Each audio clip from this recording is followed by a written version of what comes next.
शहरों में जो बहुत पॉपुलर बोर्डिंग स्कूल्स हैं बहुत पुराने, वहाँ के बच्चे घर आके अपने मिडिल क्लास पेरेंट्स को, जिन्होंने मेहनत करके उन्हें वहाँ भेजा, उन्हें लगा था बहुत उन्होंने अचीव कर लिया है, वो आके बोलते थे कि आप मुझे लेने मत आना हाँ क्योंकि आपके पास गाड़ी ठीक नहीं है। यस 13 साल तक के बच्चे भी आए हैं। मैंने तो देखी, उनकी इतनी छोटी छोटी टैबलेट्स होती हैं कि आपको लगेगा टॉफी पड़ी है। मतलब पेरेंट्स वोंट इवन रिकॉग्नाइज कि these are drugs. Cocaine specially I would say, मैंने देखा है बड़ी नार्सिसिस्टिक पर्सनालिटी बन जाती है, किसी की नहीं कोकेन। सुनना वो नहीं। अच्छा। क्योंकि उसके एग्जाम की तैयारी नहीं हुई थी बच्चे की, थोड़ा हाई क्लास का बच्चा था, तो एक जूनियर बच्चा सुबह सुबह बाथरूम में गया, आई थिंक 3rd क्लास का बच्चा था वो, तो उसने पूरा फाड़ दिया था यहाँ तक क्लास का। It was a very big news इन गुड़गांव। क्यों करा उसने ऐसा? एक केस हमारे पास में आया था, एक बच्चा था 18 years old, और उस जब हम उसे उसकी फैमिली लेकर आई तो वो सारी दीवारें चाटता हुआ जा रहा था। उसने अपने पूरे कमरे में मैग्नेट चिपका रखी थी और अपने आप को पूरा मैग्नेट सिर पे 3-4 रख के ऐसे रोल कर रखा था कि मुझे दूसरे ग्रह वाले खींच ना लें, तो मैंने ये अपने आप को सेव कर रखा है। सोसाइटी क्या बोलेगी? यस, इससे सबसे छुपाने के ज्यादा लिए बेटर है कि कमरे में प्रॉब्लम बंद कर दो। बंद कर दो। साइकेट्रिस्टों से डॉक्टर मैनेज नहीं कर रहे। आप देखिए मोस्ट ऑफ द साइकेट्रिस्ट की जो लाइफ पार्टनर है वो डॉक्टर नहीं होगा। Hello, my name is Pranav Vashishth and I am your host at the gut feel show. आज की हमारी गेस्ट है Mrs Shraddha. She is a psychiatrist in Gurgaon and इस पॉडकास्ट में मुझे अभी भी गूज़बम्स आ रहे हैं सोच के। इस पॉडकास्ट में हमने रियल लाइफ केसेस डिस्कस करे जहां पर actually families have been suffering and the patient has gone to an extreme of killing the family members. बहुत तरह के मेंटल हेल्थ इश्यूज हैं जो अननोटिस चले जाते हैं and eventually the bubble burst and the problem is so severe that it either goes into a mass suicide in the family or someone else dying in the family. Care givers की कितनी importance है और care givers की actual situation क्या है, care givers कितने परेशान हैं अपनी लाइफ में किसी और को संभालते संभालते। इस पॉडकास्ट में मेंटल हेल्थ की सीवियरिटी की सारी डिटेल्स डिस्कस करी गई हैं। अगर आपको जानना है मेंटल हेल्थ में क्या क्या इश्यूज हो सकते हैं with live examples, please watch this podcast till the end and subscribe us for more such content.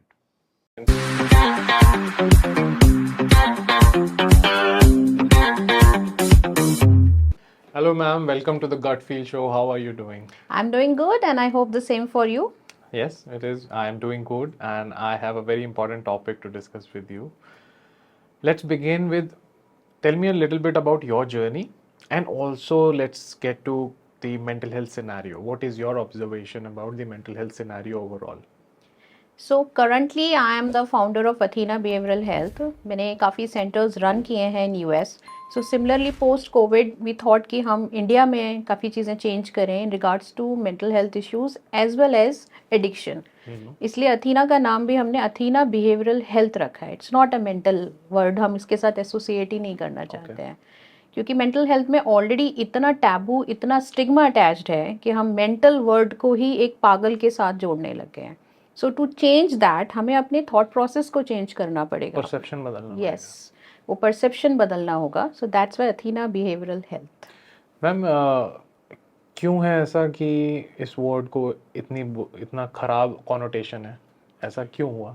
इसके पीछे कई कारण हैं। सोशल कारण हैं, कल्चरल कारण हैं और हमारी जो आसपास का एनवायरमेंटल कारण है। पीपल टेंड टू जज। हमारी सिनेमा में जैसे दिखाया जाता है कि मूवी में डिपिक्शन ये किया जाता है कि पागल आदमी विल हार्म। सेकंड दिखाया जाता है कि ऐसे पेशेंट्स जो होते हैं उनका लो आईक्यू होता है, जबकि ऐसा बिल्कुल भी नहीं है।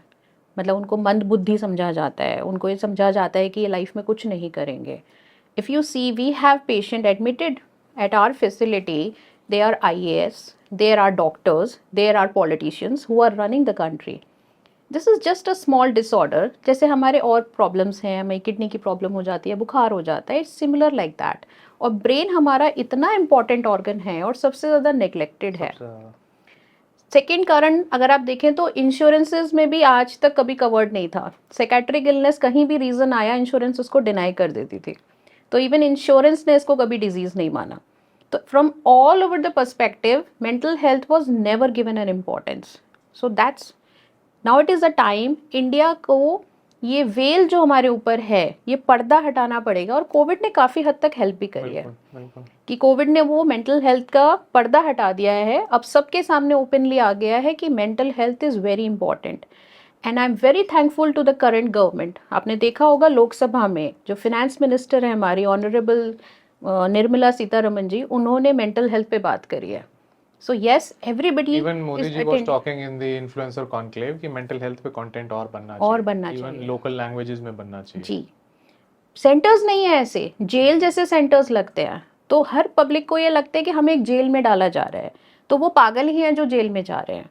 तो साथ साथ होलिस्टिक अप्रोच होनी चाहिए कि अवेयरनेस बढ़े, डी स्टिग्मा करना चाहिए पूरी चीज़ का, सेंटर्स को अच्छा करना चाहिए और रीच बढ़ानी चाहिए।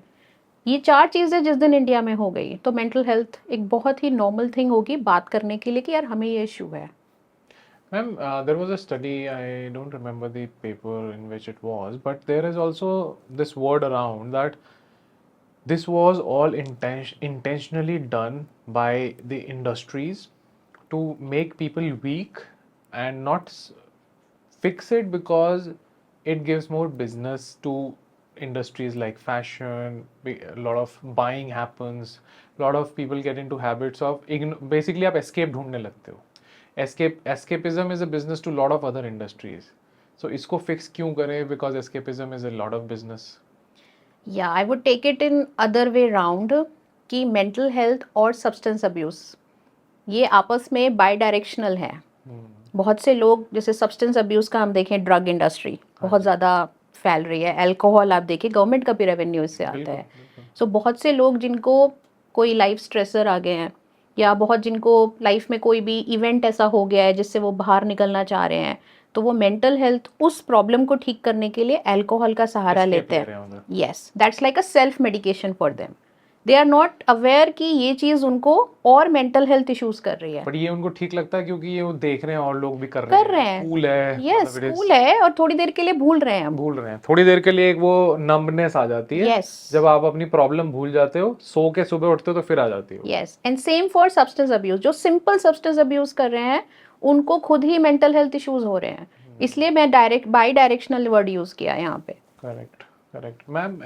अभी अगर आज के टीन को देखा जाए, आज के यूथ को देखा जाए, there are lot of suicides happening all around. Even there was a myth पहले कि चलो आप सक्सेसफुल नहीं होगे तो ऐसा हो सकता है, मतलब आप फेल हो गए लाइफ में तो लोग सुसाइड कर रहे हैं। देयर आर नाउ केसेस कि IITs IIMs में जाके सुसाइड हो रहे हैं। So it is really not dependent on the IQ या फिर success. I think it is something else. What do you think is suicide? ये बहुत इम्पॉर्टेंट है हमारे लिए जानना टीनेज सुसाइड के बारे में कि अगर एक स्टडी की बात करें, जनरल MRI की बात करें, अगर एक टीनेज का MRI किया जाए ब्रेन का, सो उनके अंदर देखा जाता है जो उनका इम्पल्सिव ब्रेन है ये हमारा पीछे होता है और ये रैशनल ब्रेन होता है। Everybody has these 2 brains. So teenage तक आते आते उसका इम्पल्सिव ब्रेन जल्दी ग्रो करता है कंपैरेटिवली टू रैशनल ब्रेन। तो MRI में आती है फाइंडिंग कि रैशनल ब्रेन अभी ग्रो नहीं करा है, तो वो जो भी लाइफ के डिसीजंस ले रहे हैं वो इम्पल्सिवली ले रहे हैं without considering the consequences of it. अब यहाँ पे उल्टा मेरे से क्वेश्चन ये किया जा सकता है, ये तो पहले भी था, आज ही टीनेज क्यों इतना सुसाइड कर रहे हैं? तो मेरा आंसर ये होगा, आज उन लोगों को एक्सपोजर बहुत ज़्यादा है, उनका IQ रियली हाई है हम लोगों से। हम लोगों का EQ IQ सब अच्छा था, हम लोग एक अच्छे एनवायरनमेंट में रहते थे, हम लोग एक जॉइंट फैमिलीज में रहते थे जहाँ की चाचा मामा सब आसपास थे। So we used to discuss our life के स्ट्रेसेस, हम अपने आसपास लोगों से डिस्कस कर लेते थे, वेंट आउट कर लेते थे, उनके एडवाइजेस को मान लेते थे। ऐसा एक इकोसिस्टम था पहले। इकोसिस्टम बहुत अच्छा था, राइट वर्ड। आजकल यूनिक नहीं, हम वर्ड यूज करेंगे, आजकल बहुत न्यूक्लियर फैमिलीज में सिस्टम आ गया है। माँ बाप अपनी जॉब में व्यस्त हैं, बच्चा अकेले जो भी लैपटॉप में कर रहा है, तो आप देखोगे कि वो बहुत चीज़ें गेन कर रहे हैं, बहुत इंसाइट हो रहा है, लोगों को बहुत जल्दी एक्सपोजर हो रहा है बच्चों को उस एज में। आज का 13 साल का बच्चा 18 साल की मानसिकता रखता है, तो लेकिन प्यूबर्टी भी इवन जल्दी हिट कर रहा है। 9 साल के बच्चों में प्यूबर्टी आ रही है। बिल्कुल।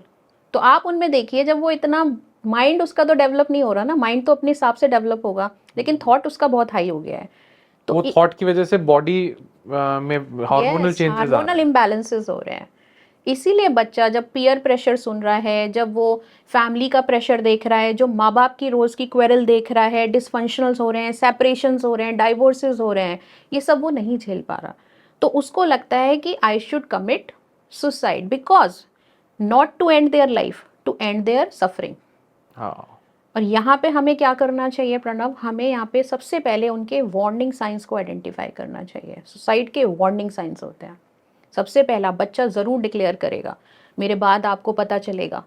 या हम उसको इग्नोर कर देते हैं, हम सोचते हैं टीनेज टेंट्रम्स हैं, नहीं ऐसा इवन है लोग नहीं। इसको कंसिडर करते हैं कि सिंपैथी के लिए कर रहा है, यस, अटेंशन के लिए अटेंशन के लिए कर रहा है। यस, एंड इसमें एक और चीज़ है ma'am, I personally feel that sarcasm is a tool that is misused in form of demeaning and lot of times making fun of an Fun of. actual situation maybe। Yes, आप उसको मजाक में ले जाते हो क्योंकि वो लाइट करना है आपको मोमेंट, आपको लगता है हाँ। आपने बहुत मजेदार बात कर दी और हाँ, इसको हाँ, इग्नोर कर दो, हाँ हाँ करने से ठीक हो ठीक जाएगा। हो जाएगा, ऐसी कोई बात नहीं है, छोड़, ऐसा कुछ मत सोच। करेक्ट। और उसको यहाँ attend पे नहीं आप करते। मिस कर रहे हो ऑब्जर्वेशन। यस, आई थिंक एक क्योंकि मुझे ऐसा लगता है हमारी सोसाइटी में ओवर टाइम इतना आईक्यू ड्रिवन हो गया था एजुकेशन सिस्टम कि इमोशनल इंटेलिजेंस का क्वेश्चन बहुत लो हो गया बहुत है। लो है। अब मैं इमोशनली इंटेलिजेंट होऊंगा तो ही ऑब्जर्व कर पाऊंगा कि यार बिल्कुल। इसका डीपर मीनिंग क्या है, अदरवाइज मैं बहुत आप सुपरफिशियली देख लाइफ रहा हूँ। के सारे decision, important decision, go back and just refer them were emotional decisions. Intuition, वहीं से नाम भी आया मैम शो का, the gut feel the gut feel show. Because I feel intuition is the best thing. Yes, और किसी भी school या कॉलेज में इमोशनल इंटेलिजेंस को नहीं पढ़ाया जाता,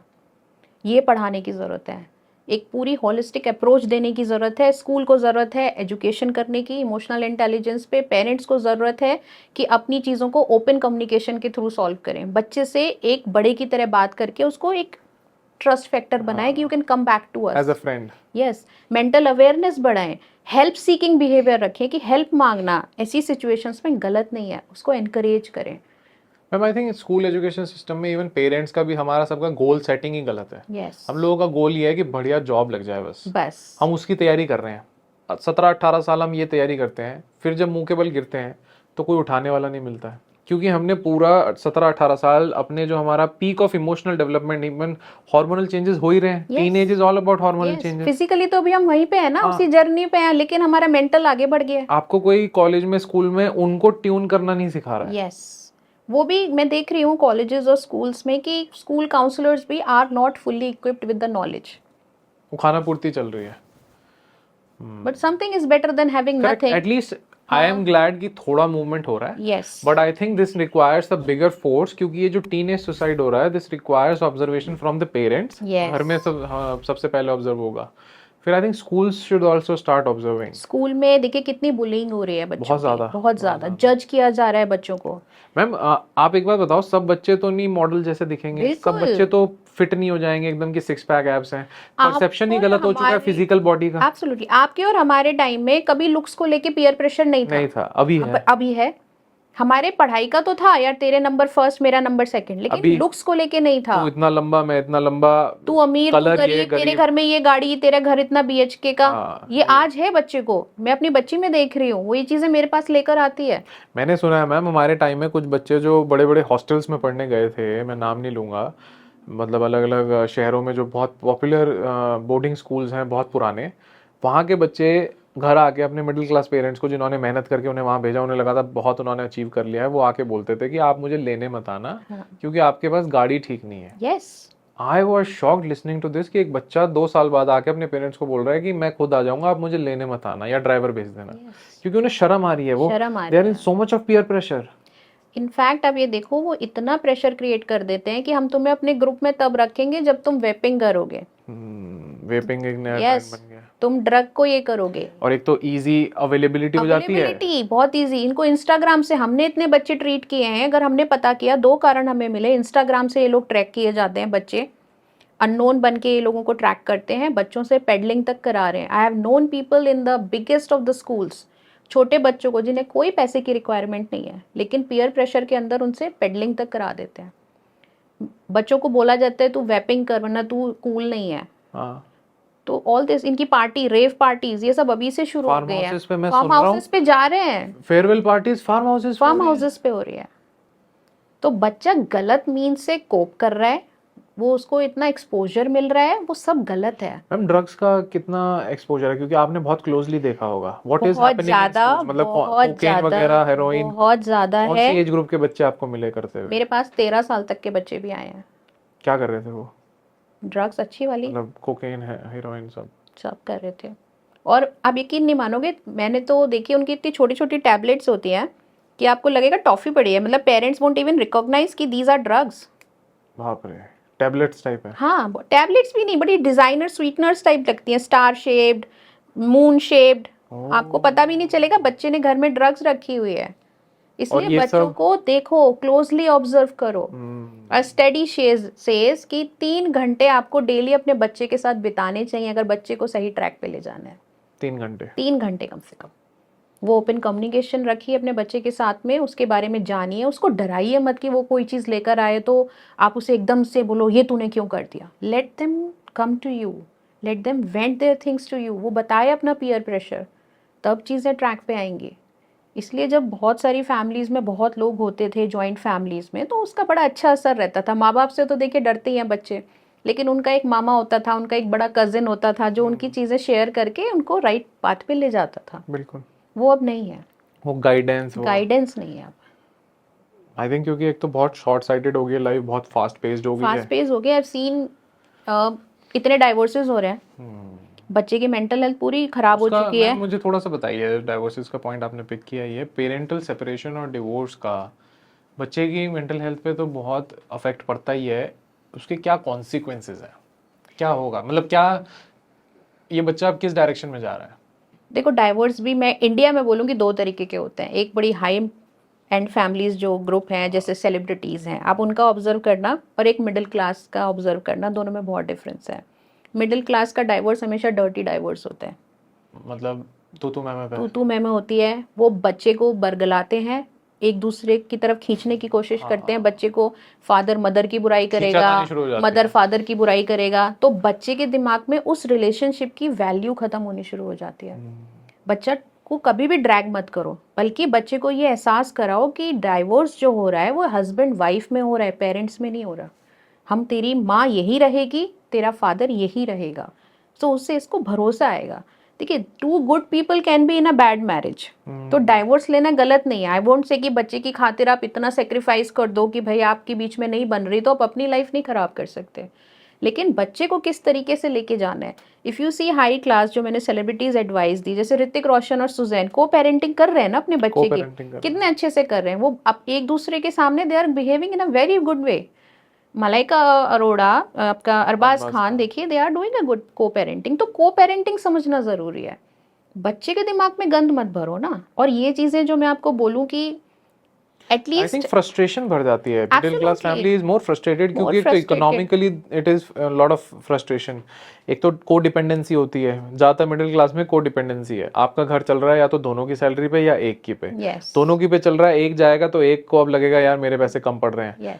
और अगर सिर्फ पूरी को डिपेंडेंसी है कि आप wife is 100% dependent on the husband, सारे ड्रैग करेगी, वो बहुत सारी बुरा ड्रैग रोज होता है धमकी फिर तो। देगी कि मैं तुम पे डीवी का केस कर दूंगी और ये कर दूंगी। तो वो बच्चा देख रहा है। हाँ, तो उस बच्चे को एटलीस्ट उसके लिए आप उसको बीच में ड्रैग मत करो अपनी फाइट में। अब ये जो बच्चा मैम देख रहा है, इसके क्या कॉन्सिक्वेंसेज होंगे लेटर इन लाइफ? सबसे ज्यादा कॉन्सिक्वेंसेस तो उसकी रिलेशनशिप आगे तक के लिए आपने खराब कर दी, उसको आई थिंक ट्रस्ट खत्म हो जाएगा, पूरा ट्रस्ट खत्म हो गया। और फिर माँ बाप अपनी फाइट में बिजी हैं, उसका कोपिंग मैकेनिज्म अलग चल रहे हैं। वो या तो कुछ भी करेगा, बेसिकली पेरेंट्स बिजी हैं तो वो कुछ और एस्केप ढूंढेगा ही। वो डेफिनेटली सब्सटेंस अब्यूज में जाते हैं बच्चे। हमने देखे, हमारे पास जितने भी बच्चे आए हैं आज तक 100% में उनकी फैमिली डिसफंक्शनल मिली है मुझे। मैम डिसफंक्शनल का क्या मीनिंग होता है? माँ बाप में अच्छी नहीं, मतलब किस चीज को डिसफंक्शनल बोला जाएगा? माँ बाप की रिलेशनशिप खराब है आपस में, वो डिसफंक्शनल है। माँ बाप सेपरेट हो रहे हैं, वो डिसफंक्शनल है। माँ बाप एक दूसरे को पब्लिकली ह्यूमिलेट कर रहे हैं, that is a dysfunctional family. Dysfunctional is basically operationally चीजें गलत चल रही हैं। देखिए, ऐसे पेरेंट्स भी मैंने देखे हैं जो आपस में अच्छे नहीं हैं, लेकिन बच्चे के सामने नहीं जता रहे। वो पार्क में जाके एक दूसरे को सुना रहे हैं, कर रहे हैं, कमरे में अकेले कर रहे हैं, लेकिन बच्चे पे इफेक्ट नहीं आने दे रहे। इतनी अवेयरनेस है उनको, इतनी अवेयरनेस है। तो ये अवेयरनेस होनी बहुत ज़रूरी है।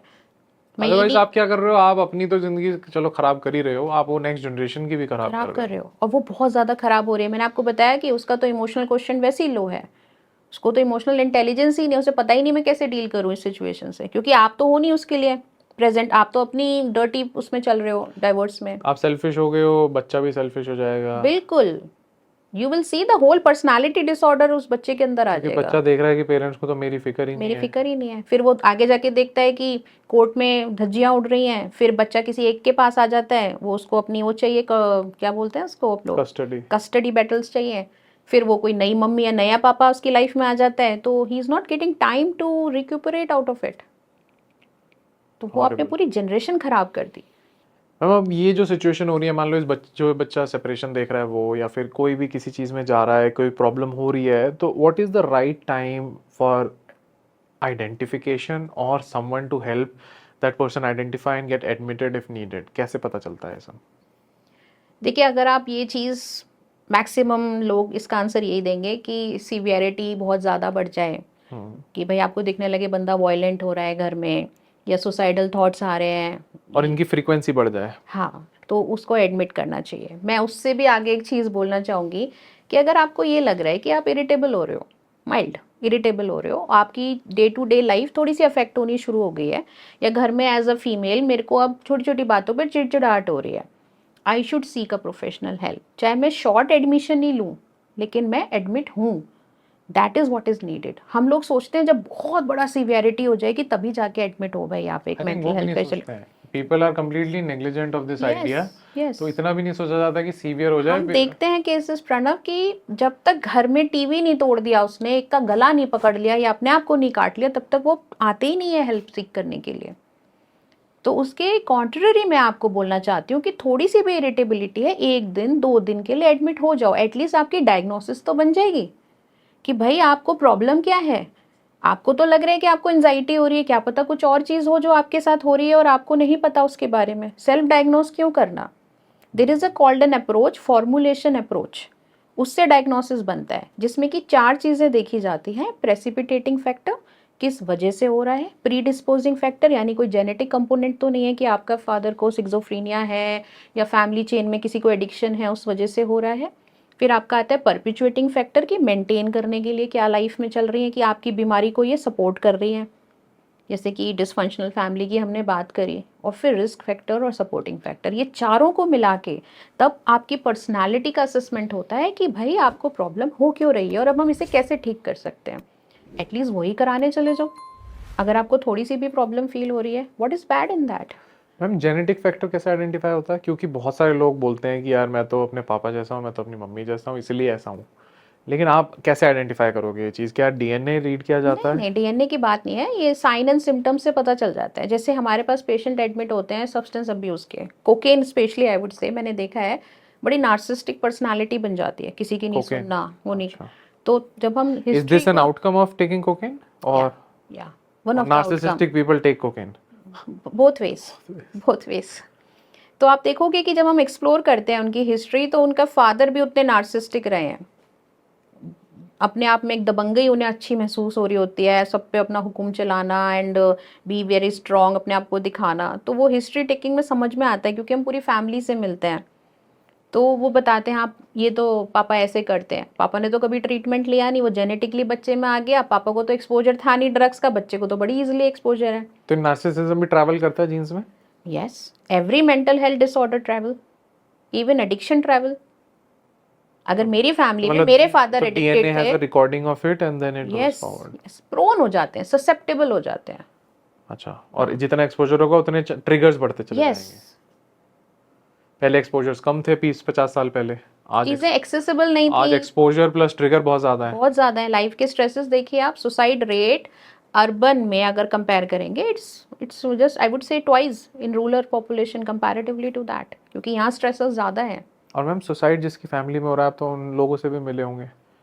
हाँ, I think it is very difficult कि आई थिंक वो फैमिली ट्रॉमा में चली जाती होगी कुछ टाइम के लिए। आई थिंक रिकवर करना स्पेशली मदर के लिए या बहुत मुश्किल पेरेंट्स होता के है, लिए। बहुत मुश्किल होता है। सबसे पहले तो इमोशनल डिस्ट्रेस आ जाता है फैमिली में, उनको गिल्ट बहुत बड़ा आ जाता है कि हमने ध्यान नहीं दिया, उनको एकदम से शॉक में चले जाते हैं। कुछ को एंगर भी होता है, अपने पे गुस्सा आने लग जाता है, कि मेरी वजह से हुआ मेरी है, वजह से वो हुआ। उसमें चले जाते हैं। Yes, self blame. Self blame में चले जाते हैं। तो वो बाकी में पीटीएसडी करके होता है, पोस्ट ट्रॉमेटिक स्ट्रेस डिसऑर्डर, तो वो उससे ग्रसित हो जाते हैं।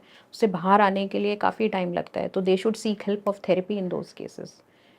मैम एक चीज़ और बताइए, जैसे एक और डर है लोगों में, या मैं सुनता हूँ कि लोग ये सोचते हैं कि साइकेट्रिस्ट के पास जाएंगे तो डिपेंडेंसी बन जाती है दवाई की।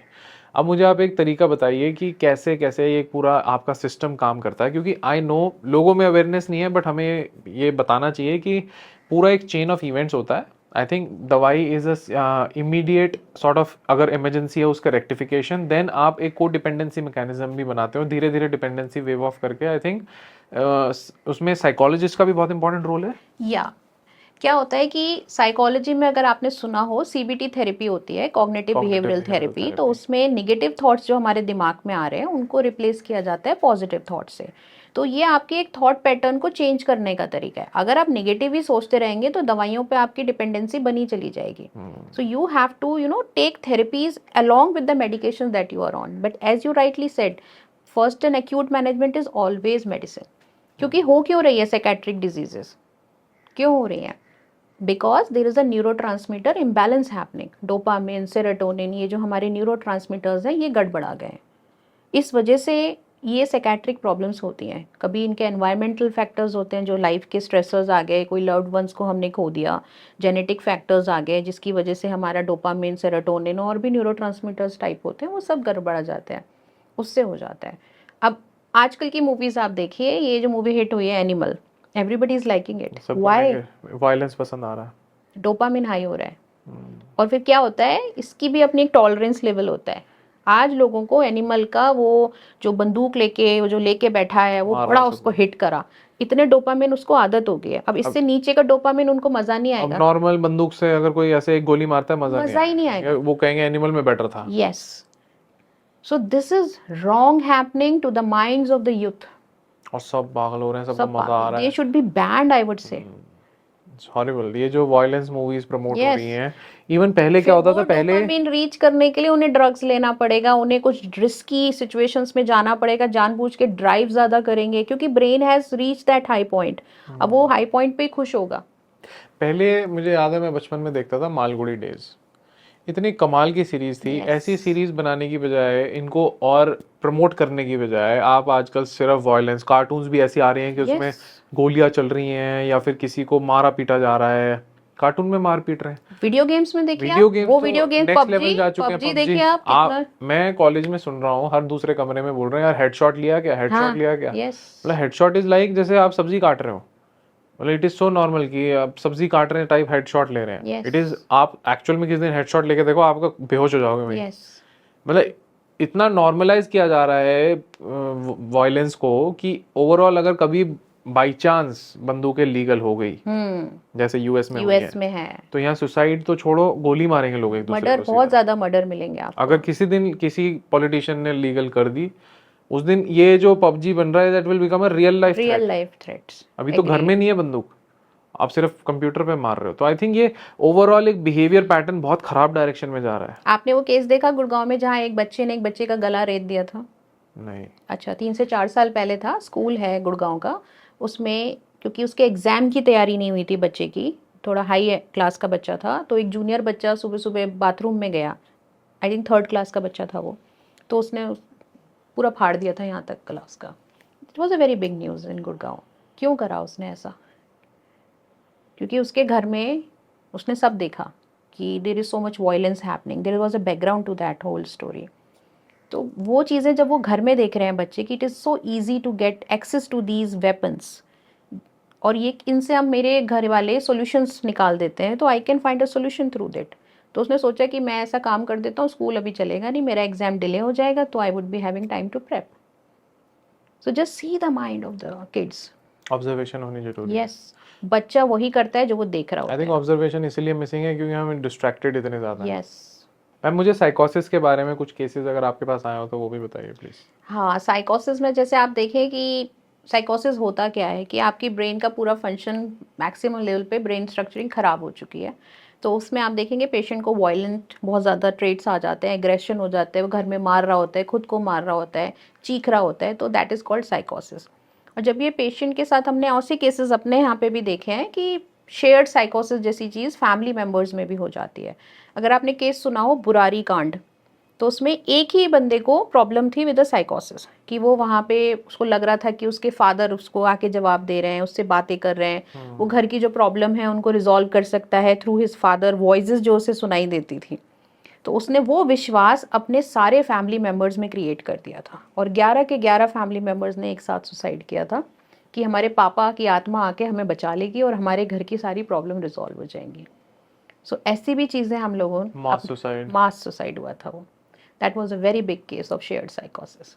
आई थिंक ये तो बहुत ही मतलब तो ये goosebumps हेलुसिनेशंस वाला। जो पेशेंट बता रहे हैं, तो उनको ज़्यादा कहते हैं ना, ये नहीं सोचना चाहिए कि भगवान की कोई आवाज़ आ रही है या भगवान गाइड कर रहे हैं या हमारे पूर्वज गाइड कर रहे हैं। एक बच्चे का केस हमारे पास आया था, 13 साल का बच्चा था, स्कूल गोइंग ही बच्चा था। तो वो ये बोलता था, बाहर मत निकलना पापा, बाहर बारिश होने वाली है या आपका एक्सीडेंट होने वाला है, हनुमान जी मुझे दिख रहे हैं। फादर को यकीन हो गया मेरा बच्चा तो बड़ा अलग पैदा हो गया, ऐसे तो हनुमान जी दिखते हैं। तो उन्होंने विश्वास करा उसकी चीज़ों पे। फिर धीरे धीरे उसके बच्चे की इतनी प्रॉब्लम बनने लगी कि यूरिनरी इनकंसिस्टेंसी हो गई, उसकी इनकंटिजेंसी हो गई, यूरिन ऐसे ही निकलने लग गया उसका। तो जब वो ऐसी हरकतें करा तब उनको रियलाइज़ हुआ कि this is a psychiatric problem, and then they took the treatment.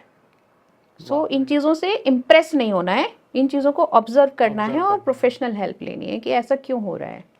Ma'am ये सारी बातें सुन के मुझे I am remembering a movie called Split and I was really scared seeing that movie and I want to know क्या ऐसा होता है, इज देयर स्प्लिट पर्सनालिटी जहाँ पे एक बंदा बहुत sober normal muscles normal looking person can suddenly transform into an animal looking person with full muscles and very aggressive. Split में तो फिर भी 2 पर्सनालिटी दिखाई थी, लोगों के अंदर 11 पर्सनालिटी तक रिपोर्ट हुई है। सो ये साइकोसोमैटिक डिसऑर्डर्स आ जाते हैं जिसमें कि मसल्स बन गई उनकी, एकदम पर्सनालिटी तो चेंज ये हुई, पहले बॉडी वीक तो से हैं। सडनली दूसरी पर्सनालिटी में बॉडी के बहुत हार्मोन्स सारी चेंज हो जाती ट्वीक हो नहीं, जाते हैं, हार्मोन्स ट्विक नहीं होते, ब्रेन का जो ट्रांसमिशन है वो चेंज कर तो वो देते हैं। मसल्स को ट्रिगर करता है। एनीथिंग कैन बी ट्रिगर्ड, वो एकदम डरपोक भी बन सकते हैं, वो एकदम बहुत ज़्यादा एग्रेसिव भी बन सकते हैं। तो देर हैज़ बीन, जो केस रिपोर्ट हुआ है सबसे ज़्यादा वो 11 पर्सनालिटी का हुआ है एक बंदे के अंदर, and because of lot of life stressors they have gone through and their early stage of development. Ma'am कुछ अभी तक के आपके एक्सपीरियंस में कुछ केसेस मुझे बताइए जो बहुत सीवियर थे या ऐसे केसेस थे जो कभी सोचे नहीं होंगे आपने भी, हम तो खैर कभी सोच ही नहीं पाएंगे। हमारे पास काफ़ी सारे केसेस हैं ऐसे, थोड़े से मैं बताना चाहूँगी ताकि पब्लिक उसको रिलेट करे और समझे कि something is happening in their with in the family, so they should also address it. एक केस हमारे पास में आया था, एक बच्चा था 18 ईयर्स ओल्ड, और उस जब हम उसे उसकी फैमिली लेकर आई तो वो सारी दीवारें चाटता हुआ जा रहा था। Really? चाटता हुआ चाटता हुआ, जीभ से चाटता था, बिल्कुल ऐसे सर लगा लगा के वो बच्चा पूरा। ठीक है। और उसका कम से कम 3 साल से इलाज चल रहा था साउथ में कहीं पे। He was completely misdiagnosed. हमने उसका प्रॉपर डायग्नोसिस बनाया, तो उसका एक डायग्नोसिस बन के आया, तब हमने उसका ट्रीटमेंट किया। 1.5 महीने में बच्चा वॉज ऑल फाइन। उसको आवाज़ें सुनाई देती थी, उसको लगता था कि कोई बाबा जी हैं, अगर मैं उनका कहा नहीं मानूंगा तो मेरी फैमिली को नुकसान पहुंचा देंगे। कितना बड़ा बच्चा था? 18 ईयर्स। 18 ईयर्स। और ये इसको कैसे हुआ, बाबा जो बाबा वाला है ये हेलुसिनेशंस होते हैं, बट सिक्सोफ्रीनिया के रीजंस होते हैं, उसमें ये हेलुसिनेशंस आते हैं। कई टाइप के हेलुसिनेशंस होते हैं, विजुअल होते हैं, लोगों को लोग दिखाई देने लग जाते हैं। जैसे एक्ट्रेस थी परवीन बॉबी, उनको लोग दिखाई देते थे। She was a typical case of schizophrenia. Auditory hallucination है, आपको सुनाई देने लग जाते हैं। हमारे पास एक पेशेंट आया था, उसने ये बोला कि मुझे ये खाना नहीं खाने दे रहा है। मैं कहा कौन नहीं तुझे खाना खाने दे रहा है? ये बैठा है ना, ये मुझे खाना नहीं खाने दे रहा, आज इसने मुझे मना कर दिया, आज तेरे को स्टूल ही पास नहीं होगा। एंड ट्रस्ट में उसको 3-3 दिन स्टूल पास नहीं होता था, डिस्पाइट ही वॉज ईटिंग। एक बच्ची हमारे पास लाई गई थी, 17 साल से वो कमरे में बंद थी, severe case of obsessive compulsive disorder. उसकी मदर गेट पे उसके लिए खाना रख जाती थी, तो उसका मन करा तो खाती थी, वरना नहीं खाती थी।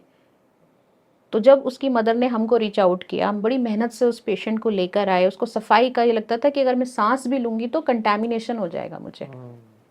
फिर हमने उसका इलाज किया, बहुत अच्छे से ठीक हुई वो बच्ची। अभी मतलब वो कोप कर रहे हैं उसके साथ? हाँ, इलाज सब चीज़ों का है, माइल्ड से सीवियर। यह है कि आपको ट्रीटमेंट को ढंग से फॉलो करना है, मेडिसिन लेनी है, थेरेपीज लेनी है, आप बिल्कुल ठीक हो जाते हैं। अभी जो मैम आपने केस बताया, जो मदर जिनकी बेटी को ये हो रहा था, आई थिंक वो मदर बहुत स्ट्रेस में होंगी। बहुत ज़्यादा, मतलब शी ऑल्सो नीडेड ट्रीटमेंट, क्योंकि केयर गिवर का बहुत ज़्यादा स्ट्रेन हो जाता है। केयर गिवर्स का थोड़ा बताइए मैम, क्योंकि वो इग्नोरेंट रह जाते हैं इस पूरे Yes. सिचुएशन में, and I think they are damaged a lot. They are damaged a lot. उनका सोशल आइसोलेशन हो चुका होता है, क्योंकि वो पेशेंट की केयर कर रहे हैं। पेशेंट तो देखिए है ही, जो हो रहा है उसके साथ हो रहा है, उसको इनसाइड बिल्डिंग भी नहीं हो पाती। When you get into severe psychiatric issues, तो आपका इनसाइड खत्म हो जाता है। वो दुनिया को पागल बोल रहा होगा कि तुम पागल, तुम पागल, तुम्हें ये प्रॉब्लम, तुम मेरे पीछे स्पाई कर रहे हो। ऐसी एक केस हमारे पास आया था, it was from western UP. उसने अपने पूरे कमरे में मैग्नेट चिपका रखी थी, और अपने आप को पूरा मैग्नेट सिर पे 3-4 रख के ऐसे रोल कर रखा था कि मुझे दूसरे ग्रह वाले खींच ना लें, तो मैंने ये अपने आप को सेव कर रखा है। तो इस कदर तक पेशेंट का ये हालत हो जाती है अगर उनको ट्रीटमेंट नहीं मिलता। ये जो पेशेंट है मैम, इनके क्या पेरेंट्स में भी कुछ मिला? यस, इनके पेरेंट्स में भी इश्यूज होते हैं। जब हिस्ट्री हम उसकी एक्सप्लोर करते हैं तो जेनेटिक कंपोनेंट भी मिलते हैं ऐसे पेशेंट्स में। बट वो पेरेंट्स को ट्रिगर नहीं हुआ? बहुत से पेशेंट्स के पेरेंट्स करना ही नहीं चाहते ट्रीटमेंट। एक हिमाचल का केस हमारे पास आया था, उसका ब्रदर, एल्डर ब्रदर उसका इलाज कराना चाह रहा था, बट मदर फादर नहीं चाह रहे थे। उसने अपना यूरिन बॉटल्स में भर के पूरे कमरे में रखा हुआ था, स्टोर करके रखा हुआ था। और पेरेंट्स ने सोचा कि इसकी शादी कर देंगे तो ये ठीक हो जाएगा। एक तो ये उसकी common शादी की, misconception है। कि भैया शादी कर दो लड़की की। और उसके एल्डर ब्रदर ने मना किया कि नहीं, इसको इलाज की जरूरत है, तो उसके एल्डर ब्रदर को शादी में भी नहीं बुलाया। अच्छा, बिल्कुल एल्डर ब्रदर को अलग कर तो दिया। शादी हो गई? शादी हुई उसकी, आज डाइवोर्स का केस चल रहा है। फर्स्ट नाइट ही उस लड़के ने बेड पे स्टूल पास कर दिया। वो लड़की समझ गई कि देयर इज सम गड़बड़ with this guy, and we talk to the parents. Parents आज तक नहीं आए उसको लेके। I don't know how they are living with that situation. I think ऐसा भी है कि एक तो सोसाइटी क्या बोलेगी, यस, इससे छुपाने के लिए बेटर है कि कमरे में प्रॉब्लम बंद कर बंद दो। कर दो, और किसी दिन वो जब बहुत भयंकर हो जाएगी, या तो खुद मर लेगा या किसी को मार देगा। क्या आपको ऐसे भी कुछ केसेस मिले हैं जहाँ पर फैमिली का इतना गिव अप हो चुका हो, या वो फैमिली बेसिकली थकी आ रही आपको मिली हो कि हम इसको नहीं रख पाएंगे, हमें नहीं समझ में आ रहा, या फिर खुद फैमिली उसको मार पीट रही हो इंसान को, कुछ आई ऐसे? Would love to talk on this. There was a family who came with a 85 years old Sardar ji. Okay. तो उसका लड़का हमारे पास लेकर आया, and very well to do family, administrative job में था वो लड़का। बोला मेरी ये आखिरी उम्मीद है डॉक्टर साहब कि अगर ये ठीक हो गए पापा जी, तो मैं एहसान मानूंगा आपका। और हमारी आज तक हमने एक ढंग की दिवाली नहीं मनाई घर में।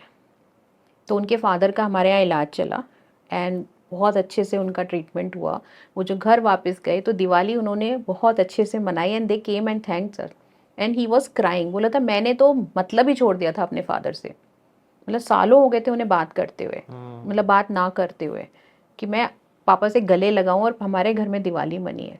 तो वो कहीं ना कहीं एक इंसाइट उस लड़के में था कि शायद फादर में कुछ और इशू हो सकता है, कि मेरे पापा ऐसे बिहेव कर रहे हैं। वो घर के बर्तन छुपा देते थे, हर टाइम इरिटेबिलिटी से बात करते थे, छोटी छोटी बातों पे ओवर रिएक्ट करते थे। तो हर घर का माहौल उनका ऐसा हो गया था कि nobody wants to talk to him. So बच्चे को कहीं ना कहीं लगा कि शायद कुछ मेंटल हेल्थ इश्यू हो सकता है मेरे फादर के साथ, तो let me try that and see that it succeeded. उसके फादर ठीक हो गए and he was very happy.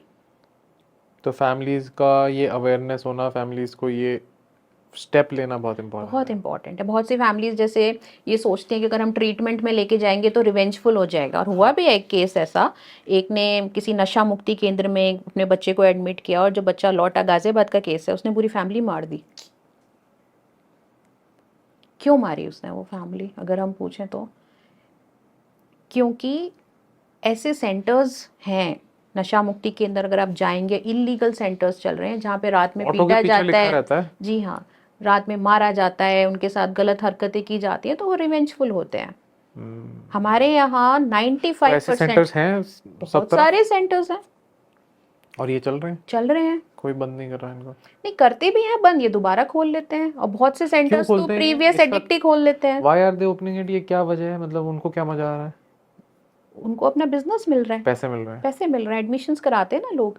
देखिए इनसे क्या होता है, फैमिलीज के मेंबर तो परेशान हो चुके हैं, ये हमारा खर्चा करा रहा है। बेसिकली इजी ये इजी, ये वो है कि आप छुटकारा यहाँ पे पाना। दे जाओ, इतने पैसे दे ये जाओ, जी 40,000 में एडमिट कमरे कर लेते कमरे हैं। बना रखे होंगे। बिल्कुल, एक एक कमरे में 10-10 लोग छोड़ देते हैं, उनसे बर्तन मंजवाते हैं, उनसे ये काम करवाए जाते हैं। तो वो जो चीज़ है वो भी एक टैबू और स्टिग्मा बढ़ा रही है इंडिया में, इन चीज़ों को लेके। हमारे यहाँ पेशेंट बोलते हैं अपने मदर फादर को, जब वो लेकर, अगर आप पहले बता देते ऐसा सेंटर है, तो मैं तो अपने आप अच्छे से आ जाता, खुशी खुशी आ जाता। इवन कुछ लोग ओल्ड एज होम छोड़ाते हैं, यस, पेरेंट्स को छोड़ आते हैं। ऐसे केसेस हैं। मैं अभी हाँ, गया था बहुत डोनेशन केसेस करने, हैं, वहाँ मुझे बहुत केसेस मिले बहुत केसेस हैं। कि पेरेंट्स में कुछ इशू था, बच्चे छोड़ा है वहाँ पे। हमने एक काफ़ी एजेड 69 इयर्स ओल्ड को लाए थे हमारे एडमिशन के लिए, फैमिली लाई थी, उनका कोई बच्चा नहीं है, कुछ नहीं है, तो उनकी भाभी लेकर आई थी, उनका इवन भैया भी नहीं है, ही हैज़ पास्ड अवे। वो बहुत ज़्यादा सिक्सोफ्रीनिया से ग्रसित थे, काफ़ी अच्छी location of Delhi, south Delhi से थे वो, कि ये घर में बड़बड़ा रहे हैं, नौकरानी को नहीं आने दे रहे, कुछ नहीं करने दे रहे, घर बहुत अनहाइजीनिक तरीके से रहना शुरू कर देते हैं ऐसे पेशेंट, नहाते नहीं है महीनों महीनों। तो उन्होंने हमारे यहाँ एडमिट किया था, बोला कि इसे आप अपने पास रख लीजिए हमेशा के लिए। मैं कहा हमेशा के लिए तो हम नहीं रख सकते, we are not an old age home. And वो इतना अच्छा ठीक होके गए वहाँ से, वी फेल्ट सो गुड। मतलब हमारी job is very satisfying, we see की लाइफ चेंज हो रही है लोगों की। टर्न अराउंड स्टोरीज है बहुत आपके अच्छी पास। स्टोरीज है। आई थिंक वो टर्न अराउंड क्योंकि आपको देखने को मिलता है, तो आपको you have that result oriented. Result oriented. Ma'am, long term effect chronic stress या एंजाइटी का मेंटल हेल्थ पे क्या होता है? क्योंकि बहुत टाइम ये प्रोलॉन्ग्ड रह जाता है, we keep on putting things under the carpet. Yes, देखो स्ट्रेस को सब आइडेंटिफाई कर रहे हैं। आज आप किसी भी फिजिशियन के पास जाइए, भूल जाइए साइकियाट्रिस्ट, टॉक नॉर्मल फिजिशियन के पास बुखार के लिए या जनरल बीपी के लिए, वो सबसे पहले क्वेश्चन आपसे पूछते हैं लाइफ में कुछ स्ट्रेस है क्या। And I have heard lot of mental health prescriptions is being done with other doctors Yes. for acidity, for different symptoms, Yes. क्योंकि लोग साइकेट्रिस्ट से बच के फिजिशियन को सोचते हैं कि चलो नॉर्मल डॉक्टर है, Yes. ये अगर बोलेंगे कि एंजाइटी की दवाई ले लो तो ले लेंगे। हाँ, वो ये टैबू। इवन आप मतलब आप वही सेम चीज कहीं और से ले रहे हो। अरे साइकियाट्रिस्टों की शादी नहीं हो रही, उनको पागलों का डॉक्टर बोला जाता है। हाँ, साइकियाट्रिस्टों से डॉक्टर मैरिज नहीं कर रहे। आप देखिए मोस्ट ऑफ द साइकियाट्रिस्ट की जो लाइफ पार्टनर है वो डॉक्टर नहीं होगा, या तो साइकेट्रिस्ट ही होगा, वो भी नहीं। वो भी नहीं है। This is the taboo in the industry, you see that. बाप रे, तो ये तो बनने बंद हो जाएंगे थोड़े दिन में साइकेट्रिस्ट। अब तो बढ़ रहे हैं क्योंकि नाउ मेंटल हेल्थ अवेयरनेस बढ़ रही है, तो I think this is the time for them to come forward. Mental awareness की ड्यूटी देखिए उन लोगों की भी बनती थी जब वो इस फील्ड में थे, तो किसी ने कुछ किया नहीं। अब फाइनली एटलीस्ट चलो मूवमेंट क्रिएट हुआ है, तो आई थिंक ये एक स्टर तो आया है मार्केट में, मैंने कहा ना पोस्ट कोविड, वो पर्दा हट गया है। प्लस आई थिंक हर चीज का फायदे नुकसान होते हैं, तो आई थिंक ये फायदा तो है सोशल मीडिया का कि आप अवेयरनेस को भी वायरल कर सकते हो अगर आपको आता है करना। आता है तो मतलब कुछ पेजेस हैं, कुछ लोग हैं जो मेंटल हेल्थ अवेयरनेस पे बहुत प्यारा कंटेंट बनाते हैं और वो बहुत अच्छे से शेयर होता है। यस, आई थिंक उस टाइप के हमें और लोग चाहिए, और ऐसा कुछ साइकेट्रिस्ट साइकोलॉजिस्ट भी करें तो बहुत अच्छा होगा। एक चीज़ और मैं बोलना चाहूँगी, सोशल मीडिया पे मैंने देखा है सो कॉल्ड साइकोलॉजिस्ट आके बोल रहे हैं कि ये लोग क्यों बोल रहे हैं मेंटल हेल्थ पे, they are not qualified to speak on mental health. वो क्या जा रहा है, अगर वो एक अवेयरनेस कर रहे हैं तो आप क्यों इनसिक्योर हो क्यों रहे हो? इनसिक्योर हो रहे हो यार? उनको भी बोलो, तुम भी बोलो। हाँ, जो निगेटिव बोल रहे हैं, जैसे मैंने सुना था बहुत बड़े वो जो आर्मी रिटायर्ड है, डिप्रेशन जैसा कुछ नहीं होता, ये तो गलत, इसका कोई टेस्ट नहीं होता। मैं बता देती हूँ टेस्ट का नाम, भाई इसका टेस्ट होता है। नहीं, आई थिंक ऐसी चीज है, आप करने दो, इनसिक्योर मत हो। अगर आपको लगता है आइडेंटिफाई होती है कोई चीज गलत है, कमेंट कर दो, Yes. या उस पर दोबारा कंटेंट बना दो कि ये रील पब्लिश हुई थी, मुझे लगता है ऐसा होता है। यस, ये बोल के क्या फायदा है कि ये क्यों किसी कर को रहे हैं, रोक वो क्यों रहे हो? बेसिकली इसको उससे क्यों कर ना रहे तो हो? वो रुक रहा, आप ही रुके हुए हो। यस, यस, आप अपना काम करो, Yes. आपको अवेयरनेस ठीक करनी है, आप ठीक करो। हमेशा से मार्केट में ठीक और गलत साथ रहा है, ना मार्केट कभी ठीक कर रहा है ना कभी गलत कर रहा है, Yes. है ना? तो आप पूरा मार्केट ठीक कर दोगे तो आप Lord Buddha had said best path is middle path. Middle path, बीच में चलो ना। आप फिगर आउट करते रहो बीच का पाथ, यस, और दूसरे को अपना काम करने दो, आपको जो ठीक लगता है वो करो आप। यस, आई थिंक वो चीजें ठीक हो जाएंगी, थोड़ा टाइम लगेगा, but I think overall mental health में पहले से तो जितने improvement ज्यादा है। लोग बोले उतना अच्छा है ना। Let the people explore themselves and research on those, कि उनको क्या लग रहा है। मैम एक चीज और, आपको लगता है कि हमारा सिस्टम जो ये कहीं ना कहीं मुझे पर्सनली फील होता है, बहुत सारी चीज़ें सीड इन हो रही हैं बचपन में, जब हम एक एजुकेशन सिस्टम में, मैं पर्सनली सफ़र किया हूँ स्कूल में, बीइंग डिसलेक्सिक, मुझे हिंदी और इंग्लिश में बहुत ज़्यादा दिक्कत होती थी। मैं इन्वॉल्व रहता था सिर्फ फुटबॉल खेलने में। मुझे स्कूल में पेरेंट टीचर मीटिंग में एक टीचर ने मेरी मदर को बोला था कि इसको आप प्लीज़ डायग्नोज करवाओ, चेक करवाओ, ये वॉशरूम ही जाता रहता है। मैं जाता था जानबूझ के टाइम पास करने, क्योंकि मुझे प्रॉब्लम होती थी वो लिखने में। मैं एक पेज पे एक स्पेलिंग 4-5 तरीके से भी लिख देता था। अब वो मुझे मज़ा आता था फुटबॉल खेलने में। ये चीज़ मेरी रिकवर हुई जब मुझे 2 पर्सनल ट्यूटर्स मिले जिन्होंने मुझे धीरे धीरे पढ़ाया। मैं क्लास के पेस पे नहीं कर पा रहा था। यही बच्चा लास्ट 3 से टॉप 3 में आ गया 10th ग्रेड तक, सिर्फ टीचर्स बदलने से। क्योंकि मेरा ना मुझे वो टीचर्स की थोड़ा इमोशनल इंटेलिजेंस ज़्यादा थी। वो मुझे भांप लिया था उन्होंने कि ये कैसे पढ़ेगा। अब वही टीचर वहाँ पे मुझे स्कूल में डराया जा रहा है कि आप ये बच्चा ज़बरदस्ती ऐसे कर रहा है, या इसको चेक करा लो, इसको कोई यूरिनल इशू है, वॉशरूम ही जाता रहता है, जबकि कोई और इशू था वहाँ पे, वो आप नहीं चेक करे। तो आई थिंक बहुत सारे इश्यूज बचपन में स्कूल से बैठने लग जाते हैं। बिल्कुल। मैं लकी था कि मुझे ये चीज़ें ऑब्जर्व हो गई, मेरी मदर रेजिलिएंट थी कि नहीं ये ठीक है हो जाएगा, तो वो लगे रहे कोई रास्ता निकल आया। लेकिन अगर पेरेंट्स में इतनी रेजिलियंस नहीं है, जो कि आज टाइम है भी नहीं पेरेंट्स के पास, तो आई थिंक स्कूल में बहुत प्रॉब्लम सीड इन हो रही है। स्कूल की बहुत रिस्पॉन्सिबिलिटी बन रही है, बहुत ज़्यादा। और मैंने जैसे बताया कि काउंसलर्स तो आ गए हैं, लेकिन ढंग के काउंसलर आना अभी भी बहुत दूर की बात है। मार्केट में आई वुड से कि there is a difference between a license clinical psychologist and the MABS वाले। तो वो भी लोगों को पता होना चाहिए कि clinical therapy it's a very clinical thing.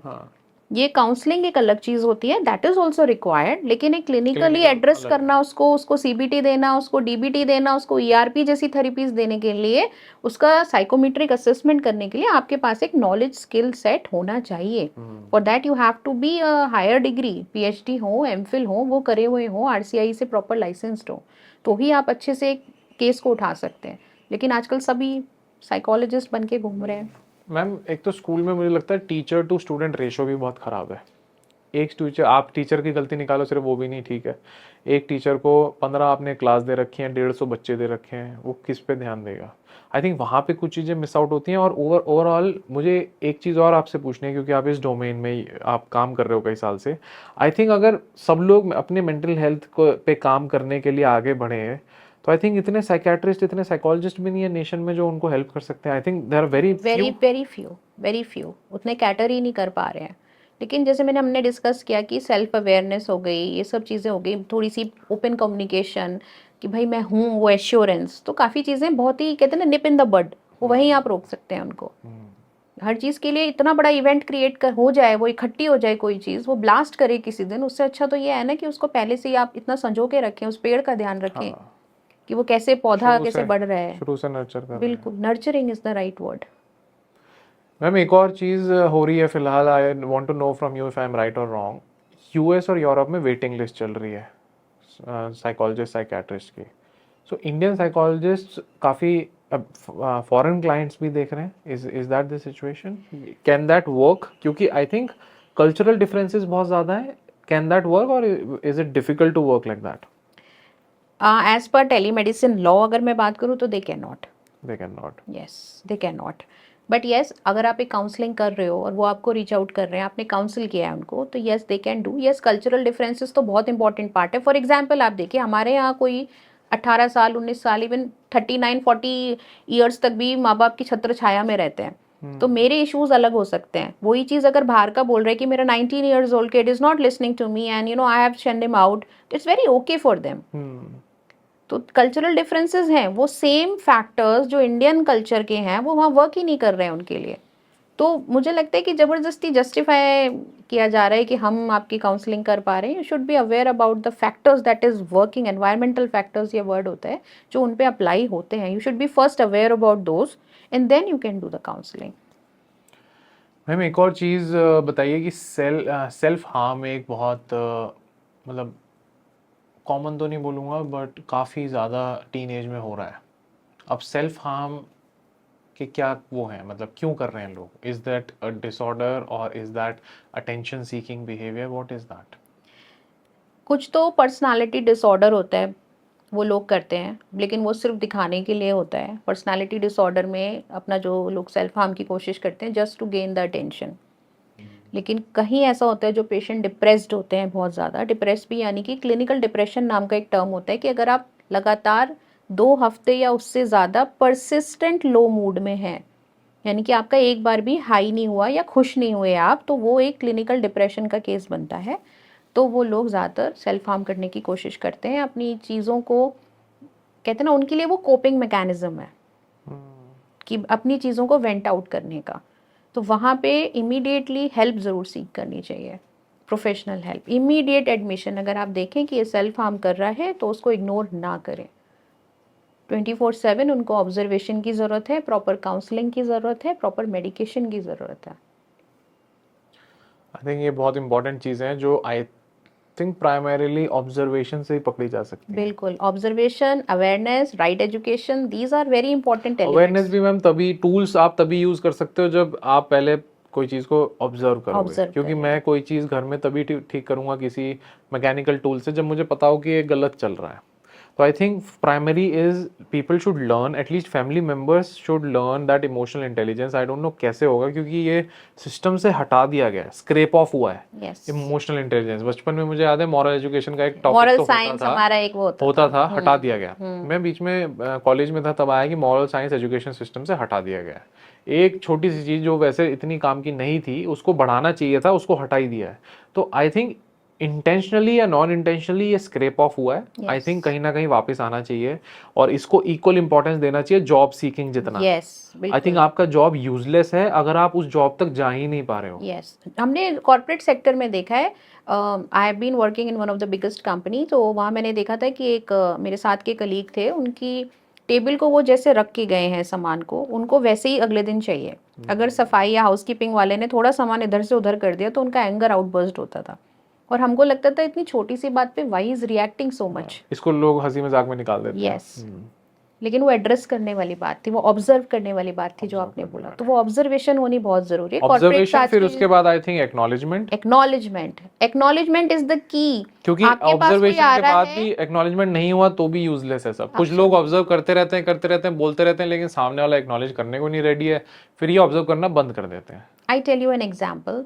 मेरी बेटी आई, उसको कुछ स्कूल में प्रॉब्लम हुई फ्रेंड्स के साथ में कि भाई वो एक कैंप पे जा रहे थे और वो एक दिन छुट्टी ले ली उसने, तो प्रोग्राम उसका बन नहीं पाया कि किसके साथ वो कैंप में एक एक हट में रहेंगे। तो शी टोल्ड मी, मम्मा मैं कल नहीं गई तो इनका अपना प्रोग्राम बन गया बच्चों का, मेरे को किसके साथ रहना है अभी डिसाइड नहीं हो पा रहा, तो मुझे आउट कर दिया है। तो मैंने बोला यस बेटा, आपको बुरा लग रहा होगा, ऐसा हुआ है। तो एक्नॉलेज्ड हर फीलिंग्स। बहुत से पेरेंट्स क्या करते हैं, अरे कुछ नहीं सब ठीक हो जाएगा, वहाँ जाके मैनेज कर लेना। तो आपने एक्नॉलेज ही नहीं किया ना फीलिंग्स को, हमेशा लूप रह गया। यस, ओपन लूप को आपको एक्नॉलेज करके आप एटलीस्ट उसको एक कवर दे देते हो। यस, मैं समझ रहा हूँ तुझे। ओपन लूप्स फिर खुले घूमते रहते हैं। यस, इसलिए observe, acknowledge and then take a solution, open communication. Yes, open this observe, acknowledge and address. Address. Great ma'am, आपसे बात करके बहुत बहुत मुझे इंसाइट्स भी मिली और एटलीस्ट ये अच्छा लग रहा है कि इन चीज़ों पे अवेयरनेस पे काम हो रहा है। आप लोग इन चीज़ों पे काम कर रहे हैं और आगे प्रोसीड कर रहे हैं। सो एटलीस्ट नेक्स्ट जनरेशन तो कहीं ना कहीं ये कंटेंट देख के एटलीस्ट थोड़ा बहुत ऑब्जर्वेशन अपनी पॉलिश कर सकती है। Definitely, and you guys are doing a fab job. Gut Thank you, feel, it is really the name, as the name says, कहते हैं ना यथा नाम तथा गुण, तो वो दिख रहा है मुझे। Thank you. So good work, and we would love to associate with you in further any podcast. Thank you. Really good job. Thank you. Thank you so much. Thank you for coming. Thank you. Thank you for watching till the end, and please don't forget to comment below and let us know what would you like to hear about next. We will invite that guest on the podcast and have the discussions about the mindset and emotional intelligence. Please do like, subscribe and share, and thank you again for watching till the end.